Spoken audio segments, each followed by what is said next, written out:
Assalamualaikum Boboto, salam dunia. Saya doakan di hari ini teman-teman semua selalu dikasih kesehatan dan keselamatan dalam jalani segala aktivitasnya. Amin.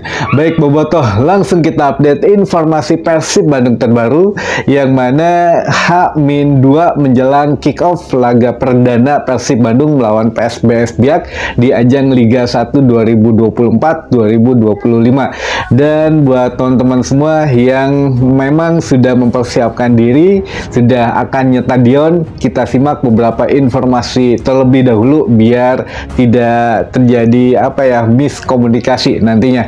Baik teman-teman, yang pertama ini ada pertanyaan dulu saja karena biar kita cepat selesai. Pertanyaan yang pertama, Kang, apakah Reki Rahayu itu dijual atau dipinjamkan? Nah ini mungkin ya menjawab juga sebetulnya sudah kita jawab kemarin, dan dari keterangan Persib Bandung juga tidak begitu jelas, hanya menuliskan good luck saja, semoga berhasil, jadi tidak ada keterangan lain. Jadi buat teman-teman, untuk Reki Rahayu ini dipinjamkan, jadi sekali lagi dipinjamkan bukan dijual. Nah untuk khusus Reki ini memang belum ada untuk klub yang bersedia gitu ya, atau setidaknya belum mempunyai klub. Namun kalau dari manajemen sendiri, ternyata teman-teman, manajemen ini sudah menawarkan beberapa klub katanya yang bersedia memberikan menit bermain untuk Reki Rahayu, dan itu tidak mudah katanya karena kan Reki juga baru selesai dari cedera gitu ya, baru nyaris musim kemarin juga tidak mendapatkan tempat di Persib Bandung dan belum pernah main juga di skuad Persib Bandung, sehingga ini menyulitkan untuk Reki sendiri. Namun ya manajemen berusaha katanya mencarikan klub, sebetulnya ada, namun ya masih belum cocok mungkin ya dengan Reki Rahayunya. Jadi Reki sendiri ini ya sampai saat ini belum memiliki klub, namun memang harus segera dipinjamkan. Jadi ya harus ada keterikatan, kalau dari klubnya atau dari manajemen Persib sudah oke meminjamkan, pemainnya sudah oke, namun harus ada klub yang harus nampung dulu oke juga gitu. Jadi ya harus simbiosis mutualisme lah gitu, semuanya harus terhubung. Kalau Rekinya tidak mau dipinjamkan, ya mungkin nasibnya sama kayak pemain Persib yang ada saat ini gitu ya, yang tidak ingin dipinjamkan. Namun untuk ya dengar-dengar bisa jadi kalau memang harus syarat dari manajemen Persib jika ingin mencari klub sendiri, mangga dipersilahkan, bahkan dibantu juga nanti untuk negosiasinya. Jadi manajemen Persib menerapkan syarat untuk memberikan menit bermain. Kalau yang susah mendapatkan menit bermain sepertinya ya susah juga gitu ya untuk dipinjamkan.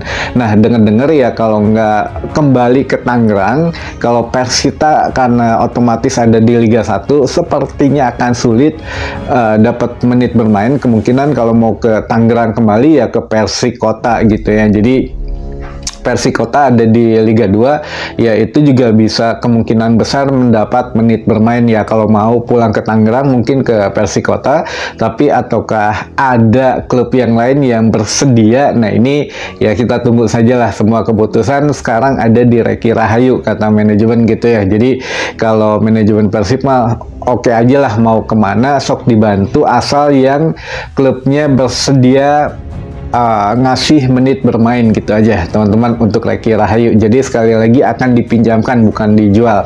Namun ya kalau dijual juga, kalau memang ada yang berminat sepertinya dilepas ya gitu.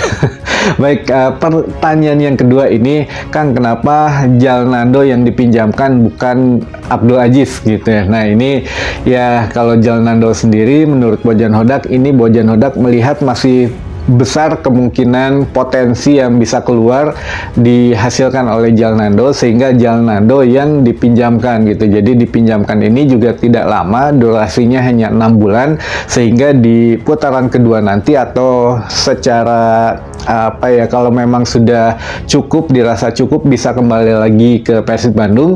Namun dengan catatan ada penampilan yang bertambah dari skillnya, baik itu dari kemampuan segala macamnya lah. Jadi Bojan Hodak menganalogikan seperti Robby Darwish, katanya ketika dipinjamkan ke Dewa United itu berkembang pesat dari mulai kemampuannya. Nah ini mudah-mudahan diharapkan juga Djalnando berkembang pesat juga gitu ya. Jadi ketika balik lagi ke Persib Bandung ya sudah menjadi pemain saingan di posisinya. Jadi bisa mungkin saingan dengan Bule atau saingan dengan Edo nantinya. Jadi ya Bojan melihat bahwa Djalnando ini masih punya potensi, makanya disayang gitu. Dipinjamkan tuh bukan berarti dibuang gitu ya, namun ya disayang lah. Jadi biar dapat menit bermain, karena PSIS pun menjanjikan menit bermain sehingga ya kemampuannya bisa berkembang gitu ya ketika kembali ke Persib menjadi pemain yang berarti lagi. Jadi bisa bersaing dalam kutip tanda kutip tuh memang ya bisa masuk tim inti ke depannya di Persib Bandung gitu ya. Nah, kalau untuk kalau untuk Abdul Aziz memang ini ya gimana ya, Bojan sendiri mengatakan ya tidak ada yang spesial gitu. Jadi di latihan pun ya biasa-biasa saja, sehingga ya gimana gitu, kalaupun menolak dipinjamkan ya sudah otomatis mungkin menjadi cadangan sepanjang musim atau bagaimana. Kalau memang ya di posisinya beberapa pemain ini pemain intinya cedera atau akumulasi, mungkin baru bisa masuk. Tapi kalau tidak ada hal-hal yang di luar kendalinya ya mungkin ya tetap menjadi cadangan gitu ya teman-teman. Sekali lagi ya, bukan Bojan meminjamkan pemain ya mungkin ada tujuannya, bukan berarti dibuang gitu ya. Jadi ya kalau untuk Djalnando khususnya ini karena ingin diberikan menit bermain dan hanya 6 bulan, jadi bisa balik lagi ke Persib Bandung gitu teman-teman. Dan untuk pertanyaan selanjutnya ini, tiket untuk teman-teman katanya, Kang saya masih belum bisa beli tiket. Jadi gini teman-teman, kalau yang masih belum bisa silahkan di log out dulu akunnya, keluar akun terus masuk lagi. Ingat dengan email yang sama ketika daftar gitu ya, diingat-ingat dulu emailnya ketika log out, masuk dengan email yang sama, masukkan password, insya Allah sudah bisa. Walaupun ini yang belum punya member ya sudah bisa teman-teman semuanya, dari mulai yang punya paspor Planet Persib, membership, maupun yang belum ikutan apapun bisa membeli. Jadi silahkan di log out, atau kalau yang masih belum update dulu saja di Google Play-nya. Namun kalau yang sudah biasanya tinggal log out saja, log out baru masuk lagi, setelah itu sudah bisa membeli tiket.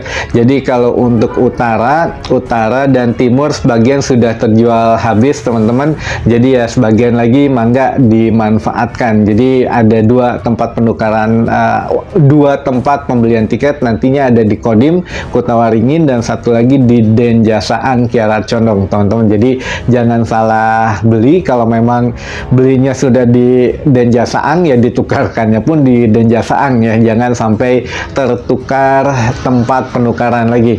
Lalu pertanyaan selanjutnya ini masih masalah untuk kemarin, apakah benar Sadil datang ke Persib gitu ya, intinya itulah pertanyaannya. Jadi ya kalau manajemen memang akan setidaknya mendatangkan, katanya sebentar lagi akan mendatangkan pemain baru, namun ya itu sekali lagi saya nggak tahu siapa teman-teman. Namun Bojan Hodak sendiri ya sudah menutup pintu sepertinya ya, itu mangga aja lah, terserah manajemen. Katanya kalau mau mendatangkan ya datangkan dengan syarat ya pemain itu pemain grade A lah, atau pemain yang oke banget lah gitu ya. Jadi kalau selain itu ya nggak usah didatengin aja, nanti aja tunggu putaran kedua. Kalau memang ada evaluasi yang perlu dirubah mungkin ya nanti akan kita rubah, tapi tidak sekarang. Jadi ya ditunggu saja. Kalaupun memang ada pemain baru, yaitu ya rekomendasi manajemen sendiri gitu ya teman-teman. Lalu yang terakhir ini ada pembahasan mengenai ya intermezzo saja sebetulnya. Jadi di Liga 1 musim ini atau musim yang segera kita mulai adalah Persib Bandung tercatat menjadi salah satu rata-rata pemain yang tertua gitu ya di antara klub Liga 1 yang lainnya. Jadi kalau untuk rata-rata pemain tertua, Persib Bandung memuncaki peringkat 1 teman-teman. Jadi Jadi rata-rata usia pemain Persib Bandung tuh memang ya di atas 30 tahunan gitu. Jadi ya apa ya, bukan pemain tertua dalam individu ya. Kalau pemain tertua di individu itu ada di PSBS Biak, kalau nggak salah Beto itu 43 tahun gitu ya. Tapi kalau untuk rata-rata pemain yang tertua yang ada di dalam satu klub ya, Persib Bandung puncak klasmennya, ada di posisi pertama teman-teman. Namun kalau untuk pemain termudanya dipegang oleh PSM Makassar yang rata-rata usianya 23 tahunan. Jadi ya ini agak jauh ya bedanya. Persib rata-rata 30 tahun, PSM Makassar rata-rata 23 tahun, yang tertua dan yang termuda. Nah, untuk squad juga mungkin yang paling sedikit kedua. Jadi yang paling sedikit posisi pertamanya Arema dengan hanya mendaftarkan kurang lebih 26 pemain, lalu diikuti Persib Bandung kurang lebih 30 pemain, belum termasuk yang dipinjamkan gitu ya. Dan memang rencana Bojan Hodak juga kan ingin merampingkan 27 pemain, namun karena berbagai hal ya akhirnya 30 pemain yang didaftarkan, dan itu memang masih masuk skema awal lah, 27 sampai 30 gitu ya. Dan memang 30 ini pun ya mungkin Bojan Hodak merasa masih kebanyakan gitu, tapi ya sudahlah, kita terima saja gitu ya. Jadi ya mudah-mudahan nanti pun kalau ada perubahan bisa dirubah di putaran kedua teman-teman. Untuk saat ini kita doakan saja yang terbaik untuk seluruh skuad Persib Bandung, baik itu keputusan manajemen maupun keputusan pelatih kepala gitu ya. Dan mungkin itu dulu saja informasi yang bisa saya sampaikan di hari ini. Mudah-mudahan menambah informasi dan wawasan teman-teman Boboto semua. Sampai ketemu lagi di informasi selanjutnya. Wassalamualaikum Boboto, salam dunia.